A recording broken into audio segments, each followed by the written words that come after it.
Good evening, and welcome back to JPC Spiritual Talk. It's Chair Campbell. So we're going to jump right into this. We got a lot to cover. Yesterday, I didn't do a news video because a lot of the news was predictable, so I decided to kind of wait. I also, for those of you who follow the Bible readings, I didn't do Sacred Legacies either this morning. The day kind of got away from me. But without further ado, we'll jump into a really quick prayer to our Lord. And then we're going to get into today's international news updates. So thank you all again for following. In the name of the Father, Son, and the Holy Spirit.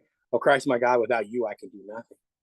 Please help me with this task that I'm about to complete. Thank you for everything you've done in my life. Keep me truthful, keep me honest, keep me objective to the facts. And always keep me as the apple of your eye. Once again, thank you for this opportunity to serve you and to serve others through your holy name. And I pray all this in your holy name, in the Father, Son, and the Holy Spirit, now and forever. Sages. Amen. Lord, our shepherd. All right, good evening. Welcome back. So great is his faithfulness. All right, guys. Let's jump into this. We'll get our screen shared over. Get really going into all this. Hope you're all having a blessed evening. Thank you all again for following. So a lot has been going down. A lot's been happening. So just see on your screen. First article, we're going to talk about Russian pilots. All right.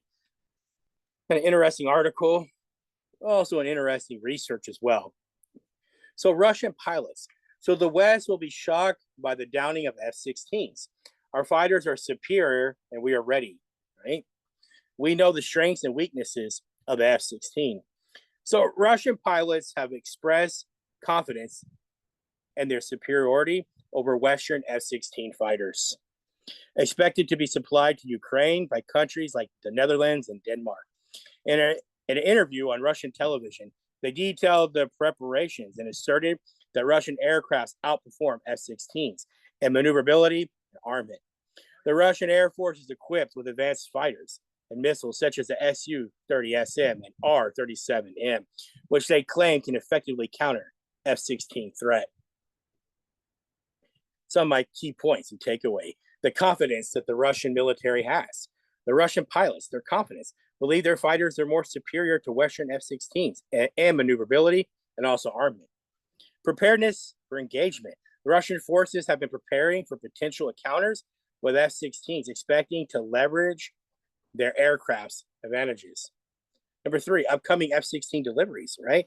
The Netherlands and Denmark have agreed to supply F-16s to Ukraine, but details on operational airfields still being determined. Number 4, advanced Russian capabilities. The Russian Air Force has advanced fighters, right? And missiles. We talked about that. Strategic exercises. Russian pilots are conducting exercises to prepare for potential engagements, anticipating this conflict. Naval operations.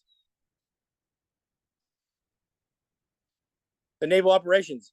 The Russian naval aviation recently destroyed Ukrainian uncrewed vessels near Crimea, showcasing their operational readiness. So, my takeaway: the statements from the Russian pilots reflect a high level of confidence in their military capabilities, particularly in countering the anticipated F-16 threat that's coming to Ukraine. With advanced aircraft and long-range missiles, the Russian Air Force is preparing for potential air engagements. The situation underscores both sides' escalating military preparations and strategic posturing in the ongoing conflict. As the West moves to bolster Ukraine's air capabilities, Russia's proactive measures and assertive rhetoric highlight the intensifying arms race and the complex dynamics of modern aerial warfare, right? So it's going to get hot and heavy, right? World War III is coming. It's like chess. Everybody's putting their pieces in place. Right? Here we go. Next article. We'll talk about Biden now. So Biden is in international news. All right. So it says, finally, Biden withdrawal even during the weekend. There are sources saying that by early this weekend, Biden will withdraw from his re-election bid. Okay. Trump will crush us in the House and Senate. The Democrats are telling him this. right? Their words, not mine. Is COVID-19 a sham? The Democrats say he is withdrawing. It's come out and said that Biden has COVID. Biden does not have COVID-19. We know that, right? So this article, it discussed the increasing pressure on President Joe Biden from top Democratic officials, party members, and key donors for him to withdraw from the 2024 presidential race. Lots of sources are saying that, right? The pressure stems from Biden's poor polling numbers, perceived inability to secure majorities in Congress, and concerns about his age and health. The article also highlighted the impact of the recent assassination attempt on Donald Trump. Interesting. Which has bolstered Trump's ratings. Well, historically, that would be true, right? Trump, the attempted assassination, Trump survives. Historically, that would make anybody's popularity rise, right? It includes reports from sources like CNN and others about internal Democratic deliberations and chats with Biden about withdrawing. So my key points: pressure on Biden to withdraw, right? Polling concerns, impact of assassination attempt on Trump. Trump's popularity has risen. Key chats of notable Democratic figures, right? We talked about that. Nancy Pelosi is one, too. Potential successors. There is speculation that if Biden withdraws, Vice President Kamala Harris will be positioned as a new Democratic candidate. However, such a transition's exact timing and manner still need to be determined. Well, I've heard from other sources that Biden will not endorse Kamala Harris, right? Even though he's going to withdraw probably sometime this weekend for his re-election bid, I've heard that he will not endorse her, right? That's from some third-party sources. My next key point was strategic focus. Democrats are concentrating on winning critical states like Pennsylvania, Michigan, and Wisconsin to secure a victory in the presidential race. Beautiful. All right, moving on.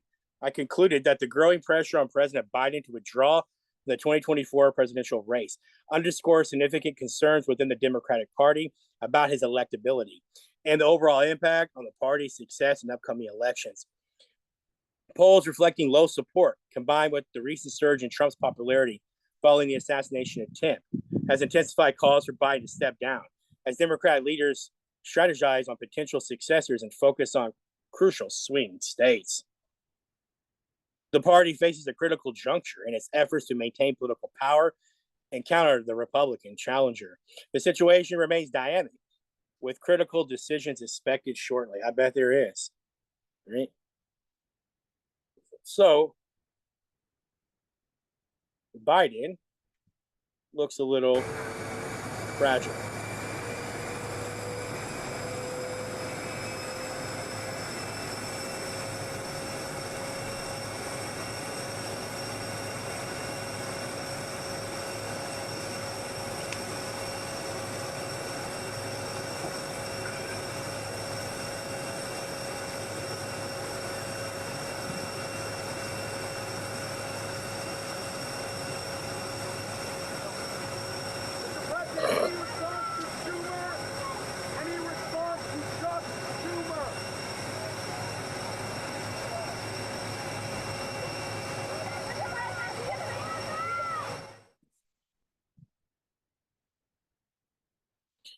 All right.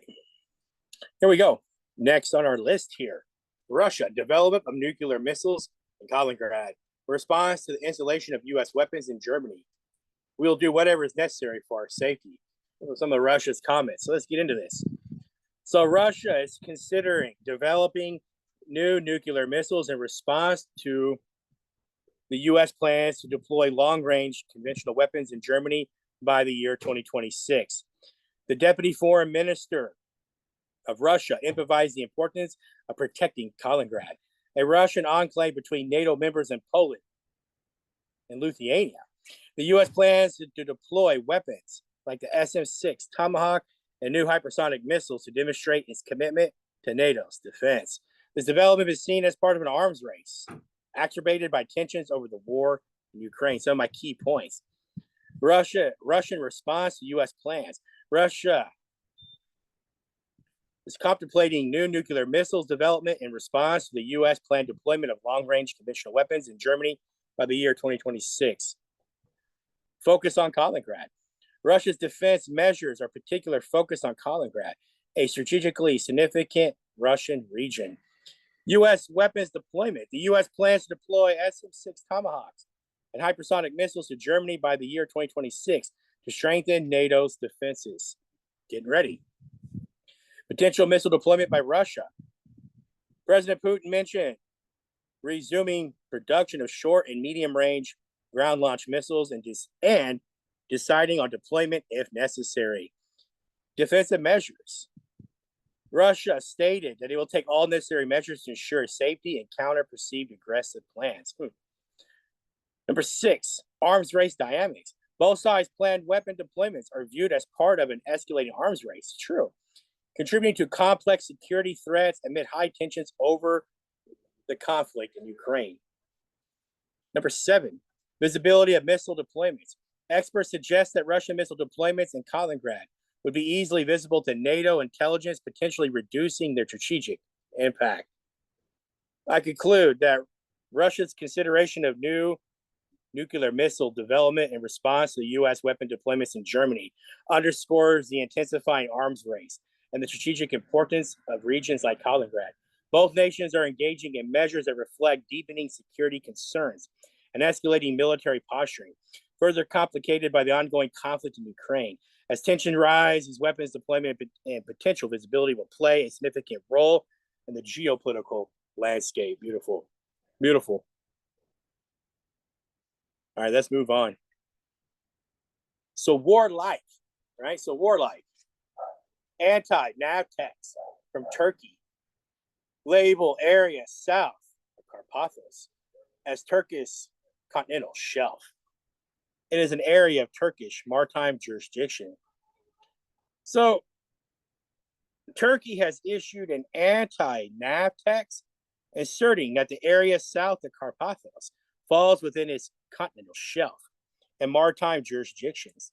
This was in response to a Greek NAVTEX issued for research work involving the ship that installs underwater cables. Turkey referred to a letter sent to the UN on March 18th of 2020, defining the external limits of its EEZ and stating that all research activities in this area should be coordinated with Turkish authorities. Some of my key points. Anti-NAVTEX insurance. Turkey issued an anti-NAVTEX challenge to Greece's NAVTEX for underwater cable installation south of Carpathos. 2. Turkish continental shelf claim. Turkey claims the area is part of its continental shelf and maritime jurisdiction. Number 3, reference to the UN letter. Turkey cites a March 18th, 2020 letter to the UN that defined the external limits of its EEZ. Coordination requirement. Turkey insists that research activities in the claimed area must be coordinated with Turkish authorities. NAVTEX details. The Turkish NAVTEX was issued when it was issued, and it also highlighted Turkish continental shelf area and instructs the message to be canceled by July 20th of 2024. Turkey's insurance of an anti-NAVTEX inserting jurisdiction over the area of Carpathos highlights the ongoing maritime disputes between Greece and Turkey. Turkey is reinforcing its claim over the contested naval area by referring to its previous communication with the UN and demanding coordination for research activities. This development underscores the persistent tensions and the complex nature of maritime boundaries disputes in the Eastern Mediterranean. Right? And I said a while back how Turkey is acting weird, right? Turkey's been acting up. Right? We see more and more their behavior, right? Pay attention. All right. So, what the Americans are living in is a pre-civil state. The U.S. has gone into a free fall like a whirling aircraft. So, here's just some comments from Russia, right? Jeez. So, Maria Zakharova, the spokeswoman for the Russian Foreign Ministry, stated that the United States is in a pre-civil state and compared the country to an aircraft in free fall. Her comments follow previous warnings about potential assassination attempts on American politicians. Zarova highlighted past threats against former President Donald Trump and criticized the open discourse in the U.S. about eliminating political figures. She pointed out that such statements have come from official sources within the American political establishment. Additionally, chairman of the Russian State Duma suggested that the current situation in the U.S.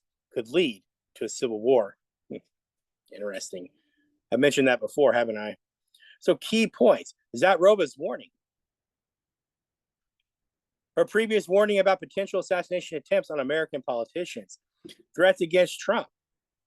She mentioned the threats against former President Donald Trump, emphasizing that these were not anonymous, but from official American political figures.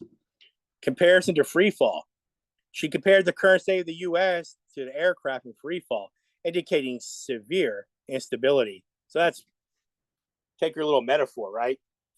She says that America is falling. Civil war concerns. I mean, we've talked about this before. Zarova, and even the ones from the Duma, expressed concerns that the situation in the U.S. could escalate to a civil war. Official statements. Her remarks reflect the Russian Foreign Ministry perspective on political turmoil and instability within the United States. Interesting. Pay attention. Maria Zarova's remarks underscore significant concerns from the Russian Foreign Ministry about the political instability and the potential for violence in the United States. By highlighting past threats against former President Trump and the open discourse about political assassinations, Zarova paints a picture of a deeply divided and unstable nation. Her comparison of the U.S. and aircraft in free fall, and the suggestion by the Duma that a civil war could illustrate the gravity with which Russia officials view the current American political climate. These statements reflect a broader narrative of concern and criticism from Russia regarding the state of American society and governance. Wow, interesting. So I'm going to play this video, right? There's no subtitles, but in case somebody that understands the language can come on, maybe they can help us understand. But I just wanted to play this for a minute. In this video, it's talking about what this article is about. Το ερώτημα, για να πάμε και στο Θανάση Ευγερινό, για το τι θα κάνει και ο Τζο Μπάιντεν, αν θα παραμείνει λοιπόν στην κούρσα για τους δημοκρατικούς. Θα τα δούμε όλα αυτά. Τώρα, πάμε Θανάση να μας πεις εσύ ποια είναι η πρώτη επίσημη αντίδραση και τοποθέτηση της Μόσχας για τα τεκτενόμενα στις ΗΠΑ μετά και την απόπειρα δολοφονίας Τραμπ. Καλησπέρα, Εύα. Οι Ρώσοι αξιωματούχοι έχουν κάθε λόγο να επιχαίρουν από τη βαθιά πολιτική κρίση στις ΗΠΑ. Την είχαν προβλέψει άλλωστε οι περισσότεροι από αυτούς. Αναλυτικές δηλώσεις για το θέμα έκανε η επίσημη εκπρόσωπος του Ρωσικού Υπουργείου Εξωτερικών, η Μαρία Ζαχάροβα. Είπε ότι οι ΗΠΑ έχουν μπει σε μια εσωτερική ελεύθερη πτώση, σαν στροβιλιζόμενο αεροσκάφος που πέφτει, λέει χαρακτηριστικά. Δεν ξέρουν πώς να βγουν από αυτή την κατάσταση. Δεν είναι απλώς πόλωση αυτό που ζουν οι ΗΠΑ, αλλά μια προεμφυλιακή κατάσταση, και ίσως είναι η πιο αναβαθμισμένη αξιωματούχος από τη Ρωσία που θέτει αυτό το ζήτημα. Το έχει πει άλλωστε περίπου και ο Δημήτρη Μετβέντεφ, το δεξίχερι του Βλαντιμίρ Πούτιν, πρώην πρόεδρος. Η κυρία Ζαχάροβα συμπλήρωσε. So what they're talking about is how dangerous it's becoming in the U.S., right, for political figures. So it's kind of what it's talking about. Είναι ένα κεντρικό ερώτημα πλέον για τους πολίτες των ΗΠΑ. Πώς έφτασε να τους κυβερνάει ένας άνθρωπος αμφίβολης διανοητικής κατάστασης, έτσι χαρακτηρίζει τον πρόεδρο Biden, λέγοντας ότι ήταν σοκ για όλους η τηλεμαχία και έχουν φτάσει τα πράγματα σε μια σχεδόν φυσική βία. Ανάλογα με το τι μπλουζάκι φοράς, περιγράφει αυτό που λέει ως προεμφυλιακή κατάσταση. Ρωσικά μέσα ενημέρωσης σχολιάζουν ήδη τον υποψήφιο αντιπρόεδρο με τον Ντόναλντ Τραμπ, λέγοντας ότι έχει κάνει δηλώσεις στο παρελθόν πως είναι αδύνατο να κερδίσει το Κίεβο και ότι πρέπει να γίνουν γρήγορα διαπραγματεύσεις. Μάλιστα έχει πει δημόσια, έχει διαπιστώσει ότι ο μέσος όρος ηλικίας του στρατού του Κιέβου πλέον είναι άνω των 40, προβλέποντας δηλαδή μια ήττα του Κιέβου. ενώ την ίδια στιγμή αργά απόψε έφτασαν στη Νέα Υόρκη η Μαρία Ζαχάροβα και ο Σεργέη Λαυρόφ, ο Ρώσος Υπουργός Εξωτερικών. Ο κύριος Λαυρόφ πριν λίγο μίλησε στο Συμβούλιο Ασφαλείας, είπε ότι αυταπατώνται στη διοίκηση Biden αν πιστεύουν ότι το έδαφος των ΗΠΑ θα μείνει αλόβητο σε μια παγκόσμια σύραξη και θα εμπλακεί μόνο το έδαφος της Ευρώπης. Χαρακτήρισε ταπείνωση της Γερμανίας την εγκατάσταση αμερικανικών πυράβλων μεγάλου βελληνικούς στο έδαφος της και βέβαια προέβλεψε ότι η κρίση στην Ουκρανία θα τερματιστεί μόνο όταν πάψει η Δύση να τη χρησιμοποιεί ως απειλή για τη Ρωσία. Σε ευχαριστούμε πολύ, Θανάση.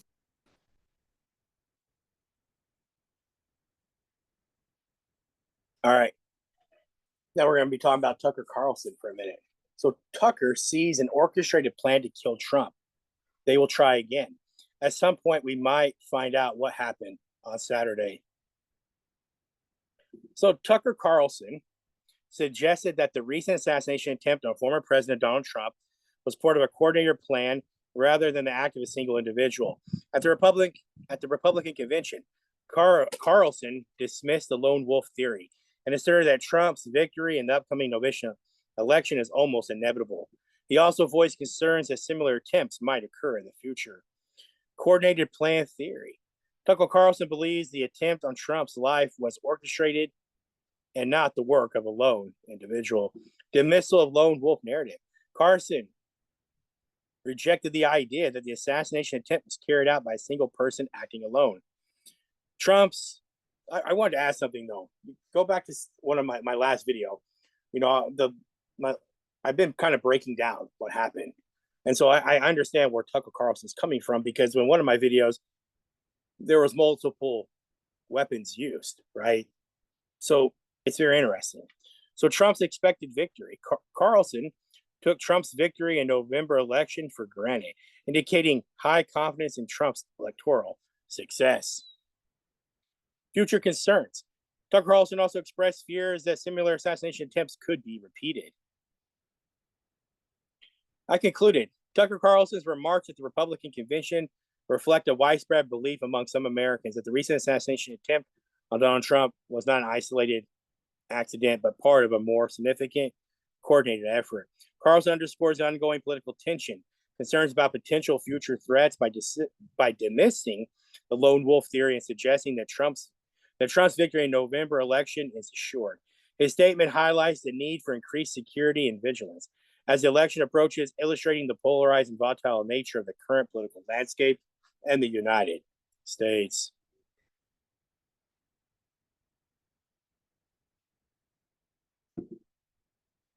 So when I said about Tucker Carlson took Trump's victory, right? So I think I messed up my notes there. All right, so let's move on. Now let's talk about Zelensky here. So Zelensky calls on allies to allow strikes with Western weapons at long range in Russia. He is asking for permission to strike very deep into Russian hinterland. So Ukrainian President Zelensky has called on Western allies to permit long-range strikes within Western weapons deep into Russian territory, expectedly targeting military airfields. He argued that fewer restrictions would pressure Russia into pursuing peace. Zelensky made these remarks during a speech at the European Political Community meeting in Britain, and noted that the previous strikes along Russia's borders did not result in escalation. So key points: request for long-range strikes, right? Argument for fewer restrictions. Zelensky believes reducing restrictions such as strikes will compel Russia to seek peace. Context of request: the call for expanded military actions was made during Britain's European Political Community meeting. No previous escalation. Zelensky obviously pointed out that earlier strikes near Russian borders following Moscow's new offensive in Kharkiv region did not escalate significantly. President Zelensky's appeal for Western allies and authorities' long-range strikes into Russia reflects Ukraine's strategic effort to intensify pressure on Russian military infrastructure. By targeting deep within Russian territories, Zelensky aims to leverage military actions to force Russia towards peace negotiations. His assertion that prior border strikes did not provoke escalation suggests confidence in the controlled use of such tactics. This request, made a significant European political forum, underscores Ukraine's continued reliance on Western support and the strategic importance of flexible military operations and their ongoing conflict with Russia.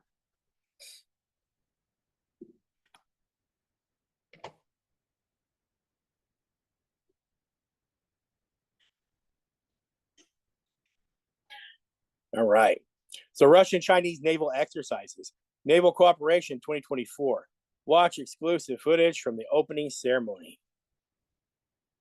So the opening ceremony of the Naval Cooperation 2024 exercises between Russia and China took place in a Chinese port, Zhongwang, scheduled from July 15 to 17. The exercises included joint air defense drills, anti-submarine operations with naval aviation, refueling maneuvers involving the Russian Pacific Fleet and the People's Liberation Army. Some of my key points. Opening ceremony. The naval exercise began with a ceremony. Duration activities. The exercises, which will take place on July 15th and 17th, include air defense drills, anti-submarine operations, and at sea refueling maneuvers. Participating forces, the Russian Pacific Fleet and the China's People Liberation Army, and the main participants in these exercises. Focus on cooperation. These exercises improvise joint military operations and strengthening naval cooperation between Russia and China. I concluded that the Naval Cooperation of 2024 exercises demonstrate the deepening military collaboration between Russia and China by engaging in a range of joint operations, including air defense and anti-submarine activities. Both nations aim to enhance their naval capabilities. The opening ceremony highlighted the significance of these exercises and showcasing the strategic partnership and mutual commitment to regional security and defense cooperation. So they're building quite an alliance, you can see, right? Getting ready for what could be a possible World War III. Look at some of these videos. I don't know, some of these have music in them. I hope not. 预备式，中正安舒，呼吸自然。我的手上，放在手上，让百病都射手，才能生活大家来主张，一起来效果更好。健康祷告，健康祷告，哎，呼吸就祷告，我每天的自己加个油，一起来变得更好。